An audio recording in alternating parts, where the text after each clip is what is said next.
ঘুরতে আসছি বাচ্চাদের নিয়ে, বাচ্চারা খেলতেছে আর আমি একটা বেঞ্চের উপর বসে আছি, বসে বসে হচ্ছে ভিডিও বানাচ্ছি। ভিডিও বলতে কি করব, বাচ্চারা তো ওদের মতো বিভিন্ন রাইড দিয়ে খেলতেছে। এই যে আমার বাচ্চা চলে আসছে। কি খেলা শেষ? হ্যাঁ পানি খাবো। পানি খাবে? এখানে তো পানি কিনতে গেলে অনেক দূরে যাওয়া লাগবে বাবা। এখানে পানি কিনতে গেলে অনেক দূরে যাওয়া লাগবে। তুমি পুরা ঘেমে গেছো। মাইমন খেলতেছে, আসো।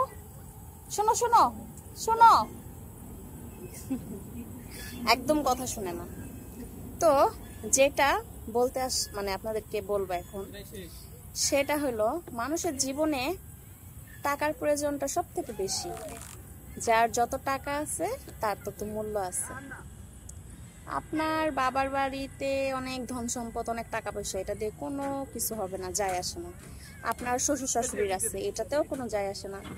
যদি আপনার স্বামীর না থাকে, ঠিক আছে, আপনার স্বামীর পকেট ভর্তি টাকা থাকবে, আপনার দাম থাকবে অন্যরকম, আপনার মূল্যায়ন থাকবে অন্যরকম। আর আপনার স্বামীর মানে জিরো থাকবে, তাহলে পৃথিবীর সবার কাছে আপনি দুশমন থাকবেন, ঠিক আছে।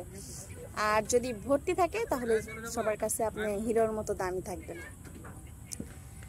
তো মানুষ বলে না যে ভালোবাসাটা থাকলেই হয়, টাকার প্রয়োজন হয় না।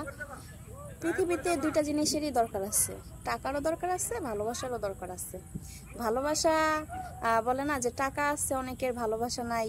হ্যাঁ ঠিক আছে, আমি মনে করি যার টাকা আছে তার ভালোবাসা অটোমেটিকলি তুলু তুলু করে।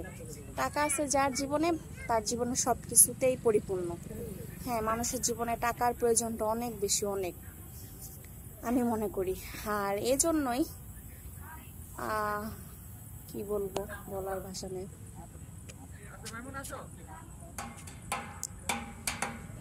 তো দেখেন রাত হয়ে গেছে আশেপাশে, মানে রাত 8টা বাজে, আমি এখানে বসে আছি। আর কি বাবা, পানি খাবো। তো যাই হোক, আজকের ভিডিওটা ছিল এই পর্যন্ত। এত চুলকানি হয়েছে, দেখেন চুলকাইতেছে। আচ্ছা, কার কার এরকম মানে গায়ে করোনার ভ্যাকসিন দেওয়ার পর থেকে অ্যালার্জি হয়েছে বলেন তো? অ্যালার্জি জাতীয় এই কিছু দেখা যায় না, দেখেন, অথচ পুরা গা চুলকায়। যাই হোক, আমার এই সুন্দর বোরকাটা পরে আমাকে আজকে কেমন লাগতেছে সব অবশ্যই জানাবেন। আর টাকার প্রসঙ্গটা কেন তুলছি জানেন? এখন বলবো না, বলবো অন্য এক সময়। Bye bye.